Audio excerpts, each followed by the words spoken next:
Hey guys, and welcome back to the channel. If you've watched our last video, you'll know exactly what the foreign exchange actually is. The next big question therefore is who actually trades on this exchange? Well, that question isn't exactly easy to answer as more and more people join the party every single day. However, in today's video, we'll break down market participants into groups to help you understand what everyone's function is in the market and how you can use this knowledge to get yourself into that 10% of profitable traders. Without further ado guys, let's get into today's video.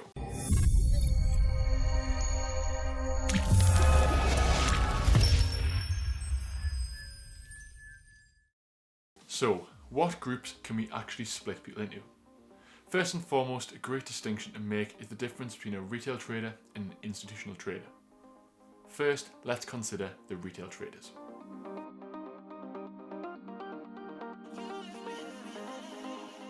Retail traders in the financial markets are people trading using their personal accounts. This also includes me, and for most people watching, it probably includes you. Most retail traders will lose money due to poor trading strategies, bad money management, and a general lack of experience. Their success can also be impacted by a poor choice of broker who may have unusually high commissions and fees per trade.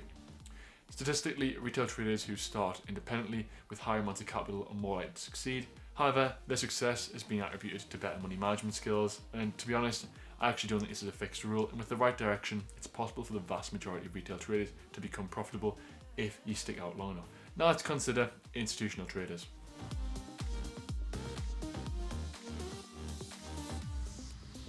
To define institutional trader, it is actually really easy.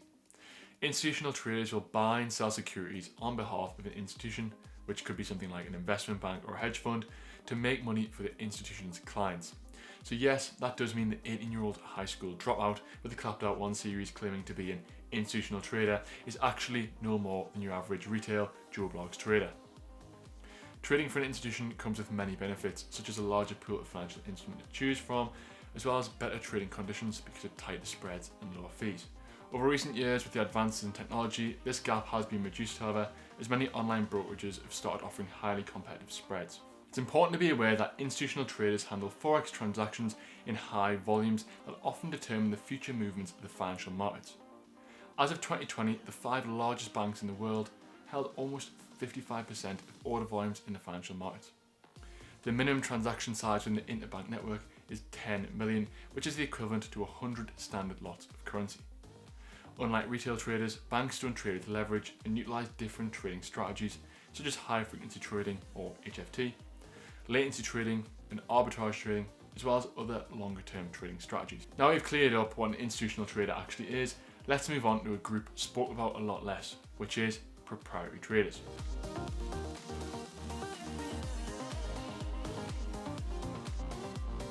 Proprietary trading, sometimes shortened to prop trading, is when a firm employs people to trade the firm's capital with the only goal of making money for the owners. That is, they trade to grow the firm's own money rather than making money for any clients. Larger proprietary trading firms typically have some of the best short-term traders in the world, and these traders are typically traders that everyone thinks of when they imagine the life of a trader. Although the goals of proprietary traders and retail traders are actually quite similar, how they go about achieving these goals is often very different. Usually a prop firm will employ a risk manager, which is someone responsible for ensuring that all traders adhere to strict risk management, whilst retail traders are responsible for their own. Prop traders will also tend to use larger accounts and hence will be able to have a better understanding of order flow in order to get their larger positions away in the market. We will now consider the market participants that don't trade per se in the market, but it's very important to be aware of their role in the market. First, we will consider brokers.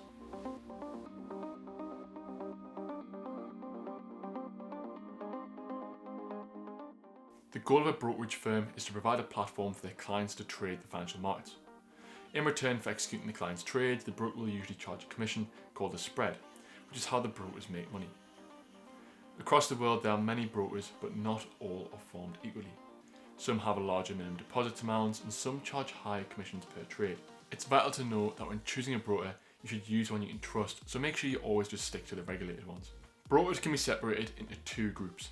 Dealing desk brokers, also known as market makers or STP, who act as a counterparty to your trades. If you have a loss, the broker will make money, and if you make profit, the market maker loses money. The other group is a non-dealing desk broker, also known as ECNs, who instead match your trades up to those taken by other traders. Another important market participant includes the central banks.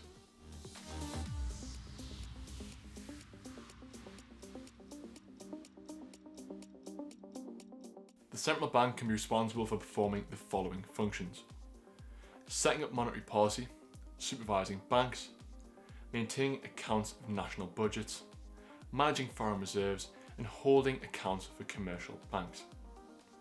Common examples include the Bank of England and the Federal Reserve. Other financial institutions could include investment funds and insurance companies who execute their large transactions through institutional solutions such as banks. They participate in the financial markets with the intention of managing risk by hedging and for speculative purposes. So guys, now you know about the different market participants who you are competing against in the super competitive world of Forex trading. You should appreciate exactly why you need to put those long nights in, honing that edge of yours. As always, I hope you enjoyed this video, and I hope now you've gained an insight into who is sitting on the other side of the chessboard when you are placing trades. Cheers guys, now we'll see you in the next one.